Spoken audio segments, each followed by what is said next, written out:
Morning. Good morning. It's Alas Grips and Clark on a Tuesday talking BD. Yeah, I'm doing that. I think it's right. That's it.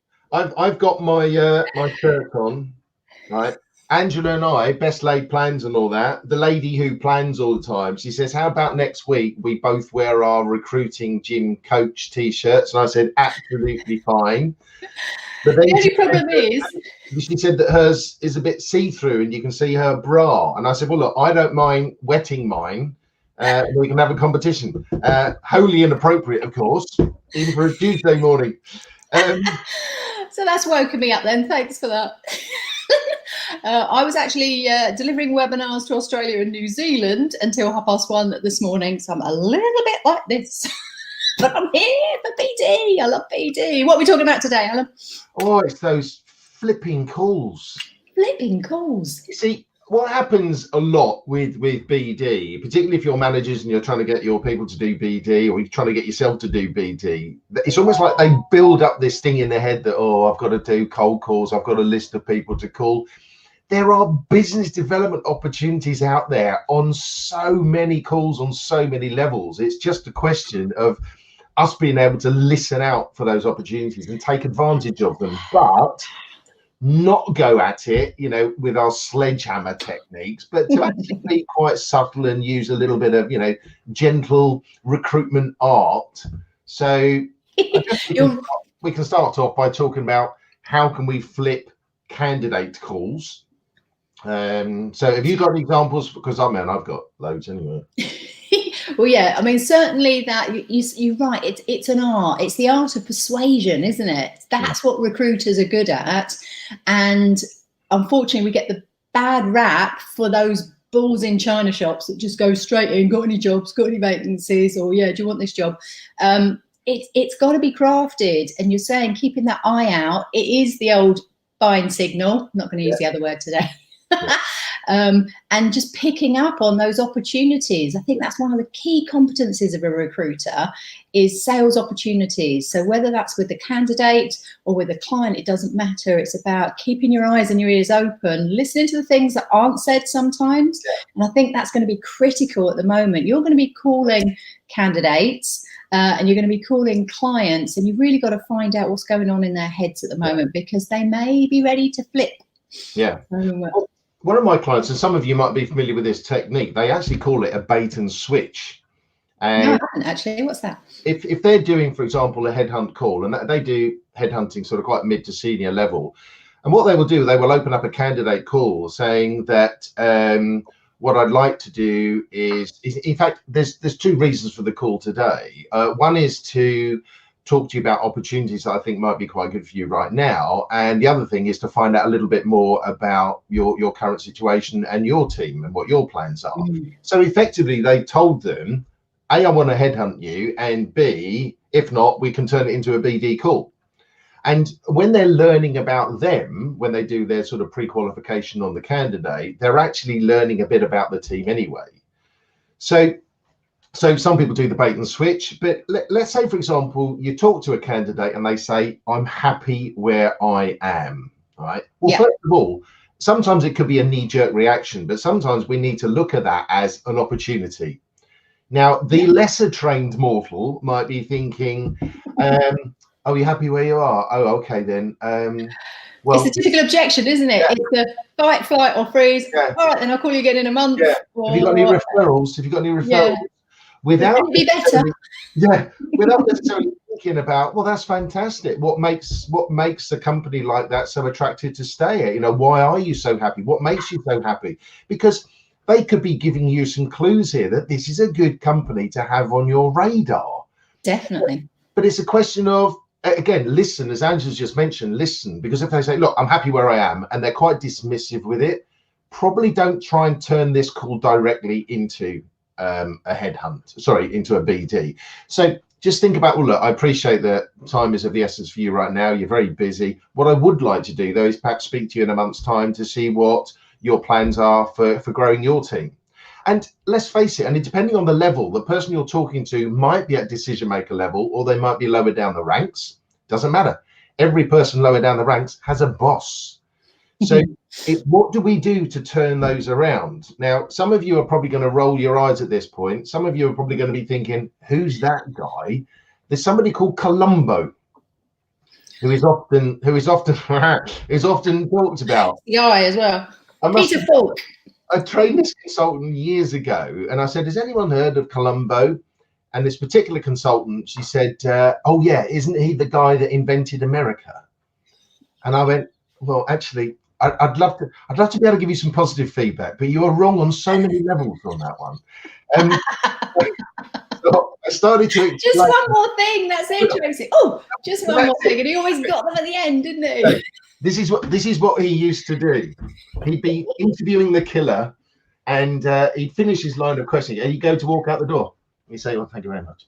And he'd go to walk out the door, and then he'd turn around and he'd say, oh, he says, and one more thing.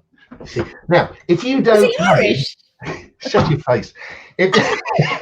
If you don't know who Peter Falk was, Columbo, that you'll find was a brilliant impression. But what he used to do was say, oh, one more thing, or whilst I'm here, or before I go. And people thought that he'd got to the end of his questioning, and they were sort of lulled into this false sense of security, thinking, oh, I've got away with it. And he'd go in and catch them out every single time. Not that it was formulaic at all. It was brilliant, but you're right. It's that end of the conversation where everyone's comfortable, and it's, oh, while I've got you on the phone, that's my favourite. Yeah. Let me just ask you this. And then they sort of think like, oh, okay, well, I want to help you, and I also want to get you off the phone. So if it's one more thing, then that's fine. Yeah, happy to answer that, because then potentially you're going. Yeah, and I think, yes, so we can use the Columbo in conjunction with other techniques. I mean, some people don't like this one. It's where you say, obviously, Angela, I wouldn't be doing my job right if I didn't ask you about your team's plans. Again, it's a bit of a Marmite one. You could say, actually, you might be able to help me. We've never worked with you as a supplier before. Who looks after your recruitment process? And this is very much about, if I gave you that as, a line on a piece of paper or an email, it's more about the tone. It's more about the timing of where and how you deliver this. Actually, Angela, you might be able to help me. I've noticed from our records that we've never even supplied to you as a client before. Oh, surprise in your voice. No. Who looks after your recruitment? What are your plans? And if they give you a name, say, well, what would you suggest would be the best way of getting hold of them? In fact, do you have their mobile number? I can call them direct. Can I use your name? Can I say that we've had this conversation? So I think that's a key one there. If you're going to get a referral, you should always try and get the permission of the person to be able to name drop, because it makes it so much easier when you make that approach and spoke to someone, had a lovely conversation with them. They gave me your details and said, actually, you're probably the best person that I should be speaking to. So you got a little bit of praise in there. You've got the name drop, that bridge then to getting them into the conversation. It makes it so much easier. So do make sure you ask that. And who else does it help with? The gatekeepers. When the gatekeepers say, is he expecting your call? Well, actually, I've spoken to Martin Bradshaw in your operations team, and he's recommended that I speak to Alan. So put me through. And you said, put that in your pipe and smoke it. So, candidate calls we can flip into either direct, so the person you're talking to is a decision maker, or indirect, where you can get the name of a decision maker that you can speak to. And we've got time for this one, the reference call. Now, so many recruiters do this absolutely wrong. When I talk to people about what are the benefits of taking candidate references, you can fill up a flip chart filled with all the positive reasons to all parties. And yet, the amount of recruiters that don't do reference calls is just bizarre. Well, it really shocks me, actually, the amount of recruitment companies that don't do references on their own staff. So actually, it's not surprising that the culture within the business then doesn't filter down to do the reference calls. But oh my God, guys, these are potentially really easy BD calls. And if not, your branding has just gone way up there when you're speaking to that client. So come on then, Alan, tell us about the reference calls. Well, first of all, I just want to acknowledge Tracy. Yes, the cigar I've got up there from my Winston Churchill, the Mac I got rid of in the early 80s. I took it back to Hepworth's. If anyone can remember Hepworth, then we're going back a few years. I think it became Burton's. So let me first of all start off with where recruiters go wrong with referencing. They take the reference and then they say, oh, by the way, I'll try and do Angela's voice. You got any jobs on? Got any vacancies? And you think, no, that has just destroyed what it is that you've just done here. They say, so you didn't really want a reference then, you were just trying to use this as a way of doing BD. Yeah. So I encourage people to finish off their reference call, but not really closing directly. I might say something like, Angela, thank you so much for your time today. This process really helps us to ensure that we're only representing the very best developers to our clients. As I mentioned, I do specialize within this area, so chances are we may well speak again at some point in the future. What I would like to do, though, is send you my contact details. Be happy to answer any questions you might have about how else we help our clients find these talented specialists. What's your email address? So at that point, some people think that actually that's okay, or it's a bit wordy, but actually what they might not realize is we've done a couple of cells in there. In the very first paragraph, I've said, this process helps us to ensure that we only represent the very best. So the very best. Now, hopefully they're thinking, well, I'm working with other recruiters right now. They don't do this. And then a little bit later on, I'll be happy to tell you about how else we help our clients find these talented specialists. So although it's not a pushy sell, there's a couple of underlying sort of selling points in there. Yeah, and I like to, at this point as well, would you be comfortable to connect on LinkedIn? So we've got an open opportunity there, so we can network if necessary. So that LinkedIn connection is your pretty much the salesy bit, as it were, or the email address. As long as you've got that open connection. Now, I always say, don't sell on the referencing call. But of course, if they want to say, oh, actually, we're looking for someone at the moment. Yes. Right. Okay. So I'm going to say something that might be controversial to some of you. And those of you that are running a contracts desk right now, do this. Right? Because if the client says, oh, actually, we're looking for people like that right now, I'm going to encourage you to say, well, that's fantastic. When would be a good time for us to have a conversation so I can take those details from you? Because I don't want them to think that this is going to be a 5-minute call. It isn't. Yeah. I've got to, first of all, discuss rates or terms with them, discuss whether or not I want to work with them as a company. That could be a 35, 40-minute plus call. Now, if they say, well, actually, I've got time right now, that's okay. You've separated the call, but they said, no, I've got time right now. So they're the ones that have effectively flipped it, not you. So, but if they don't volunteer that information, this is what you do. Obviously, you update your records, you send them the email, but then you call them back. You call them back in maybe 3-4 weeks' time. And this is the structure of the call. You call them back and you reintroduce yourself. You remind them of the call that you had previously. You thank them again for that information, and then you give them some positive feedback about the candidate. And then you flip it, and you flip it using the exact same techniques that we just did on the candidate call. So it might be something like, oh, hi, Angela, you may remember it's Alan Clark from Recruiting Gym. We spoke a few weeks ago. You very kindly gave me some additional information about Alex Moyle. Now, at that point, because I just did the inflection, she's going, oh, yeah, I remember that call. Well, first of all, thank you so much for that information. In fact, it's really helped Alex to secure 3 offers. He's now just deciding which one he's looking to go for. Now, how's the client feeling, or how's this potential client feeling right now? Yeah, really good. It's, oh my God, I helped that. Oh, I'm really glad Alex has got a job. Yeah, and actually, maybe we shouldn't let him go. Yeah, yeah. So on that point, if they're sort of feeling good about themselves, and one thing I did notice actually in the last couple of weeks, I've been looking at our records, Angela, is that we've never actually supplied to yourself. How do you go about getting people of Alex's caliber?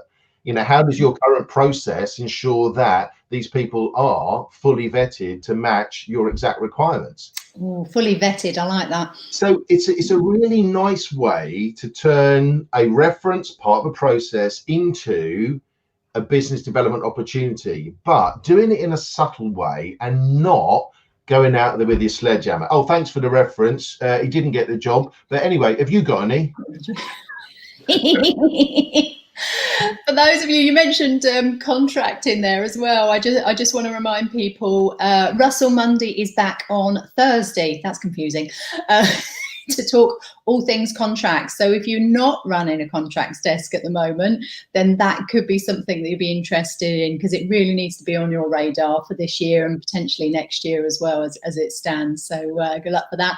We've got Catherine tomorrow on her candidates, but what have we got this afternoon in a webinar for you, Alan? Yeah, we have. We got candidate preps. Now, don't switch off. Some people think, oh, yeah, I've got a template for that. Yeah, I've been using it for years. Once again, there's an art form to candidate preps. So I'm going to be talking for about 28.5 minutes on candidate preps, the wonderful world of candidate preps. Well, but just before we finish off, though, there is one other thing. We've just been talking about flipping it into BD. Don't forget that you can turn your BD client calls into candidate calls as well. And that's very much about listening. It's brilliant when a client, you're taking a job from a client, taking a brief, and you say to them, so what keeps you at the company? And they go, oh, yeah, really good question. Okay, here's your mobile number. Let's talk tonight. Maybe that's something we could expand on next Tuesday. Remember, guys, if you've got an area of BD that you want us to talk about, then feel free to make those comments in the gym or on here, and I are happy to pick up on those. So the webinar this afternoon, the candidate prep, do you know what? For me, that was usually the bit as to whether it was all going to fall flat and it didn't work out, or whether I actually did get the placement going through and everyone was happy. Down to that candidate prep. It's so important part of the recruitment process to make sure that that conversion actually happens, the delivering conversion. So that's what Alan's focusing on this afternoon. Wonderful. Helps with your ratios that Alex was talking about yesterday. Anyway, thank you for your attention, everybody. Some of you I will see at 1 o'clock. Fantastic. All right. See you. Oh, Cripps and Clark on Friday. Do you want to put the link in? 4:15. I know. Do you know what? It's Friday. It's 5 to 5, and it's going to be Cripps and Clark. We've moved it to 5 to 5, guys. A little bit later because you're all busy at the moment. And 4:15 is eating into your work day. Maybe 5 to 5. We'll catch you a little bit later there to start the weekend with the Cripps and Clark. All right. That link I've just put on is the Cripps and Clark link. See you then. Bye. Bye.